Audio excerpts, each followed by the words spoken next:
El socialismo y su avance en el mundo. Buen día, jóvenes. Déjenme hacerles una pregunta para impulsar la reflexión. ¿Alguna vez se han preguntado por qué en algunos países el gobierno paga la escuela, el hospital y hasta la vivienda, mientras que en otros cada quien tiene que pagar todo de su bolsillo? Esa diferencia tiene mucho que ver con el tema que estudiaremos. El tema de nuestro video es el socialismo y su avance en el mundo. Vamos a conocer qué es el socialismo, cómo surgió, cómo se extendió por distintos países y cuáles fueron sus consecuencias más importantes. Al final de este video van a entender por qué este tema sigue siendo relevante hoy en pleno siglo XXI. Para entender el socialismo, primero necesito que pensemos en algo muy sencillo. Imaginen una panadería. En el modelo capitalista, esa panadería le pertenece a una sola persona, el dueño.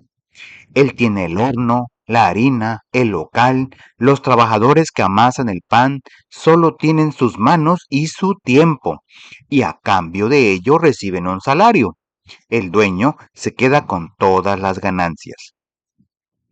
Ahora imaginen que esa misma panadería, en lugar de pertenecer a una sola persona, es administrada por el gobierno en nombre de todos. Las ganancias no van al bolsillo de un particular, sino que se usan para satisfacer las necesidades de toda la comunidad. Eso, en términos muy generales, es la idea central del socialismo. En el socialismo, los medios de producción, es decir, las máquinas, las fábricas, la industria, son administrados por el Estado. El objetivo es que la riqueza que se genera no beneficie solo a unos cuantos, sino a toda la sociedad. No existe la propiedad privada sobre esos medios y el obrero, el trabajador, es considerado beneficiario directo de lo que produce. Ahora bien, quiero detenerme aquí porque hay una confusión muy común que quiero aclarar desde el principio. Socialismo y comunismo no son exactamente lo mismo, aunque están relacionados. Piénselo así. Si el socialismo fuera un camino, el comunismo sería el destino final de ese camino, llevado a su forma más radical. En el socialismo, los medios de producción pueden ser del Estado, de colectivos e incluso, en menor medida, de particulares. Se permite cierta participación en mercados internacionales y los bienes se distribuyen según el trabajo que aporta cada persona. Es decir, quien más trabaja, más recibe. En el comunismo, en cambio, todo debe ser de la comunidad. No existe ningún tipo de propiedad privada. No se participa en mercados internacionales y los bienes se distribuyen según las necesidades de cada quien, no según cuánto trabajen. ¿Ya notan la diferencia? El socialismo admite ciertas flexibilidades. El comunismo busca una igualdad total y absoluta. Ambos modelos son importantes para entender la historia del siglo XX y los vamos a ver en acción muy pronto. Muy bien, ahora que ya tenemos claro qué es, les cuento de dónde surgió. El socialismo nació en la Europa de la primera mitad del siglo XIX, justo en el momento en que la revolución industrial estaba transformando el mundo. Y aquí viene un dato que quiero que visualicen. En aquella época había niños de 8, 9, 10 años trabajando 12 o 14 horas diarias en fábricas oscuras y peligrosas sin descanso, sin educación, sin derechos. Los trabajadores adultos vivían hacinados, mal pagados y sin ninguna protección. Mientras tanto, los dueños de las fábricas se volvían cada vez más ricos. ¿Les parece justo esto? Claro que no. Fue en ese contexto donde pensadores como Charles Fourier y Robert Owen comenzaron a imaginar una sociedad diferente, más justa, basada en la igualdad y la cooperación. A ese primer socialismo se le llama socialismo utópico, porque era más un sueño hermoso que un plan concreto de acción. Pero fue Karl Marx, un economista y filósofo alemán, quien le dio al socialismo sus bases teóricas más sólidas en su obra El Capital. Marx decía algo muy poderoso, que toda la historia de la humanidad puede entenderse como una lucha constante entre los que tienen el poder económico y los que solo tienen su trabajo. A los primeros los llamó burguesía, a los segundos proletariado. Para Marx, esta lucha no era un accidente, era el motor de la historia, y el resultado inevitable de esa lucha serían las revoluciones. A este pensamiento lo llamó materialismo histórico. En otras palabras, la historia avanza por los conflictos entre clases sociales, y esos conflictos producen cambios profundos en la sociedad. Muy bien, pasemos ahora del pensamiento a la acción, porque en 1917 ocurrió algo que cambió el mundo para siempre, la Revolución Rusa. En ese año, un grupo llamado los bolcheviques, encabezados por Vladimir Lenin, tomó el poder en Rusia y fundó el primer gobierno comunista de la historia. De la noche a la mañana, las grandes propiedades privadas y los latifundios que habían pertenecido a la élite durante siglos fueron estatizados, es decir, pasaron a ser administrados por el gobierno. El objetivo declarado era claro: satisfacer las necesidades de toda la población, no solo de los ricos. Y en muchos aspectos se lograron avances importantes. Se crearon sistemas de salud, educación y trabajo para sectores que antes no tenían nada.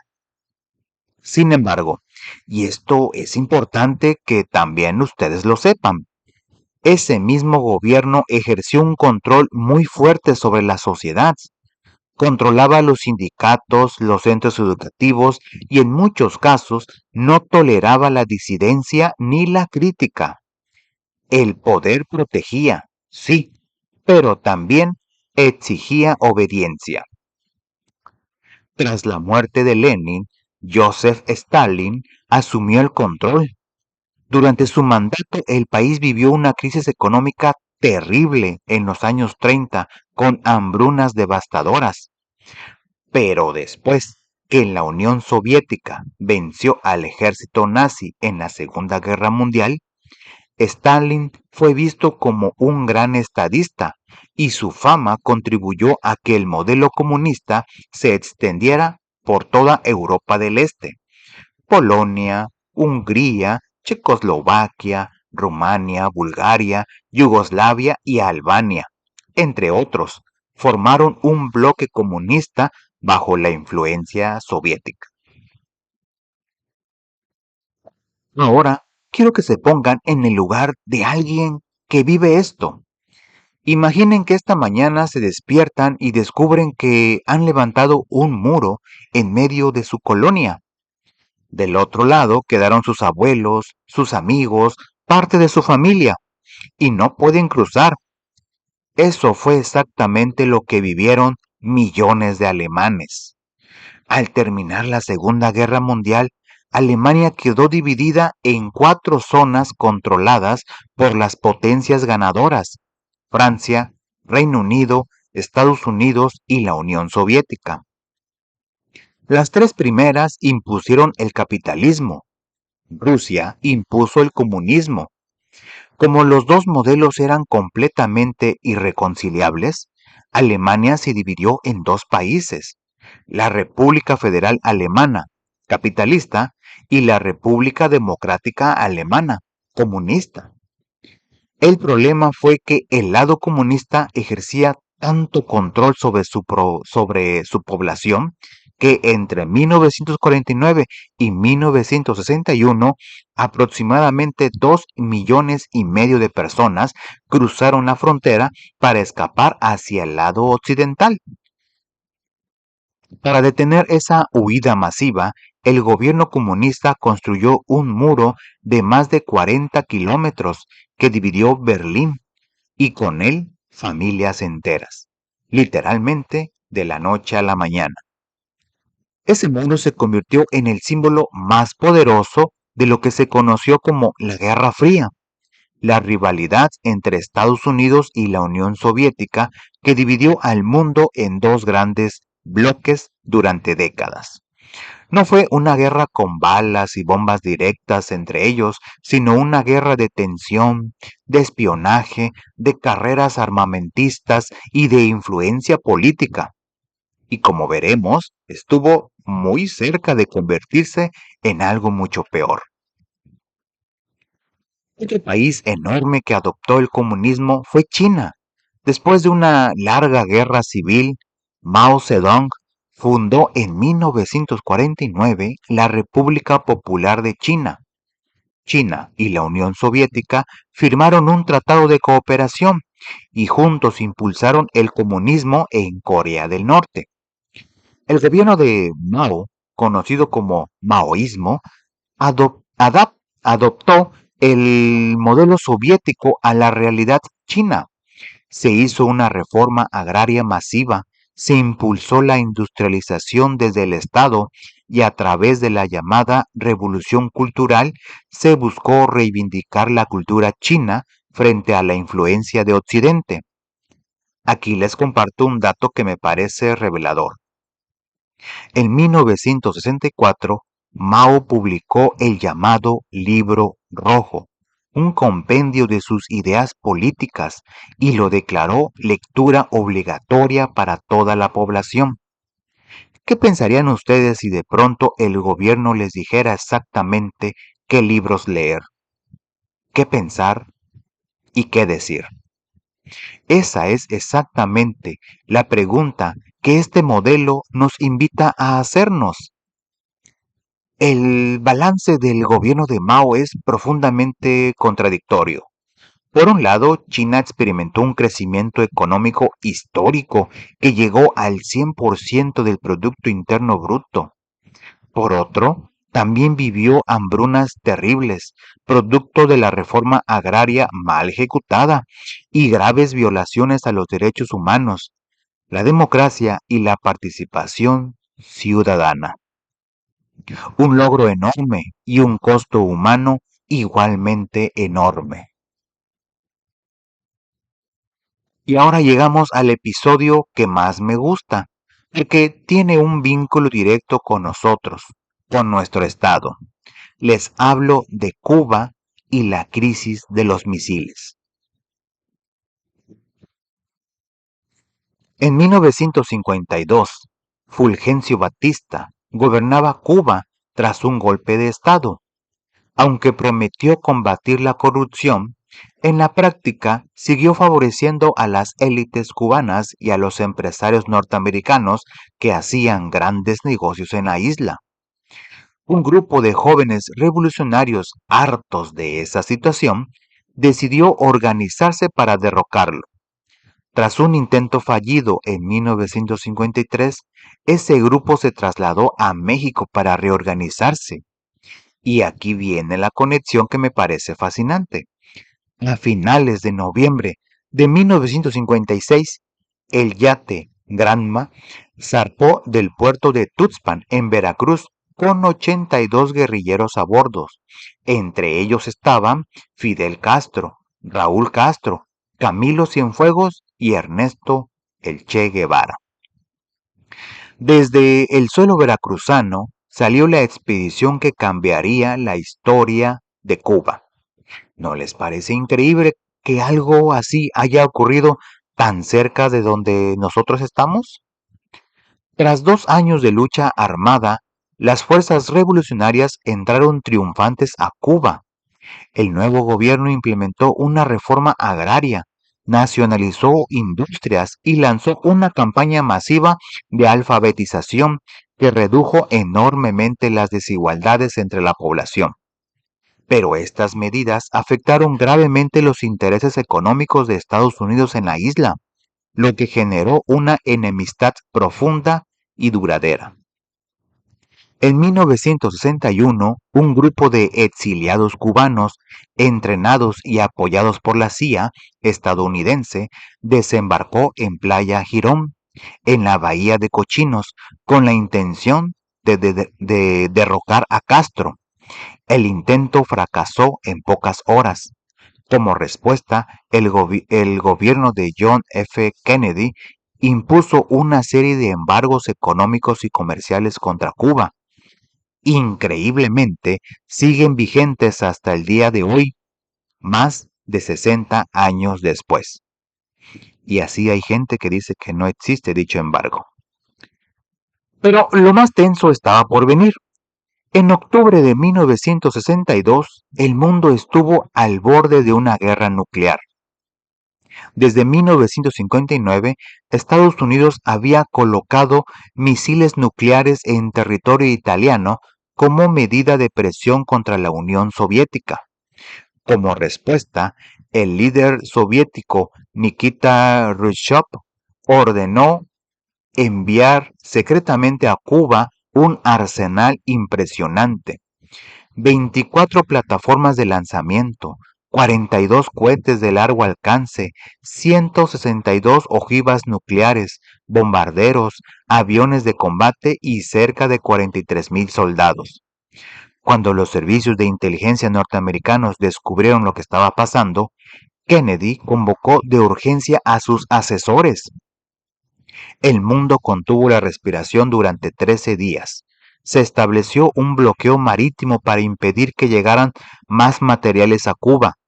Estábamos literalmente al borde de la Tercera Guerra Mundial. Finalmente, se llegó a un acuerdo. La Unión Soviética retiraría sus misiles de Cuba a cambio de que Estados Unidos se comprometiera públicamente a no invadir la isla y desmantelara sus instalaciones militares en Italia y Turquía. El acuerdo fue aceptado y el mundo pudo respirar de nuevo. Fue uno de los momentos más cercanos al apocalipsis nuclear que ha vivido la humanidad. Para cerrar esto, quiero hablarles de un concepto que nació en parte como respuesta a todo este contexto histórico: el estado de bienestar.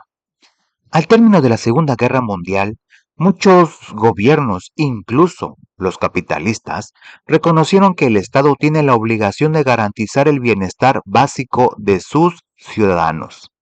Hablamos de acceso a la salud, a la educación, a la vivienda y a condiciones de vida dignas, especialmente para los sectores más pobres y marginados.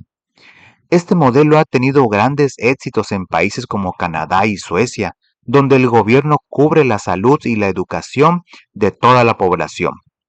Pero también ha generado críticas porque hay quienes argumentan que un Estado demasiado protector puede frenar la competitividad y el desarrollo. En México, el ejemplo más representativo de este modelo fue el presidente Lázaro Cárdenas, a quien el pueblo llamaba cariñosamente Tata Cárdenas. Su gobierno realizó el reparto agrario más grande del México postrevolucionario, entregando tierras a campesinos que nunca habían tenido nada. Creó instituciones educativas públicas y gratuitas como el Instituto Politécnico Nacional y el Instituto Nacional de Antropología e Historia, y llevó a cabo la nacionalización del petróleo, devolviendo a los mexicanos el control de uno de sus recursos más valiosos. Todo esto, jóvenes, es parte de nuestra historia y entenderla nos ayuda a comprender mejor el México de hoy. Bien, jóvenes, ya hemos llegado al momento de cerrar y de hacer un recuento de todo lo que vimos. Vimos que el socialismo nació en el siglo XIX como una respuesta a las injusticias del capitalismo industrial. Pensadores como Fourier, Owen y Marx pusieron las bases teóricas para imaginar una sociedad más justa. Esas ideas se convirtieron en realidad con la Revolución Rusa en 1917, que instauró el primer gobierno comunista de la historia, bajo el liderazgo de Lenin. Vimos cómo ese modelo se extendió por el mundo, a China con Mao Zedong, a Cuba con Fidel Castro y a buena parte de Europa del Este, bajo la influencia soviética. Aprendimos que la rivalidad entre el bloque capitalista, liderado por Estados Unidos, y el bloque comunista, liderado por la Unión Soviética, generó la Guerra Fría, un periodo de tensión constante que tuvo su momento más peligroso en la crisis de los misiles de 1962, cuando el mundo estuvo a punto de enfrentar una guerra nuclear.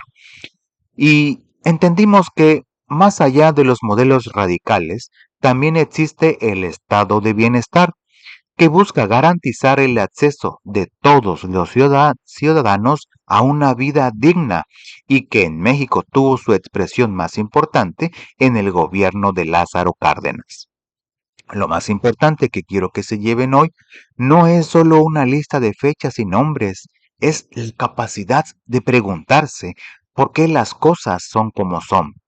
Los sistemas políticos y económicos que existen hoy en el mundo no surgieron de la nada, fueron el resultado de luchas, de ideas, de revoluciones y decisiones tomadas por personas reales en momentos reales.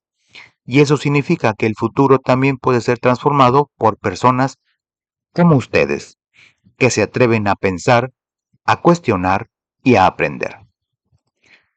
Muy bien, jóvenes, eso es todo por este video. Recuerden, suscríbanse al canal, no les cuesta nada, no les cobra nada, no les quita nada de su tiempo, es rapidísimo. Denle al botoncito de me gusta, dejen su comentario y compartan el video. Saludos.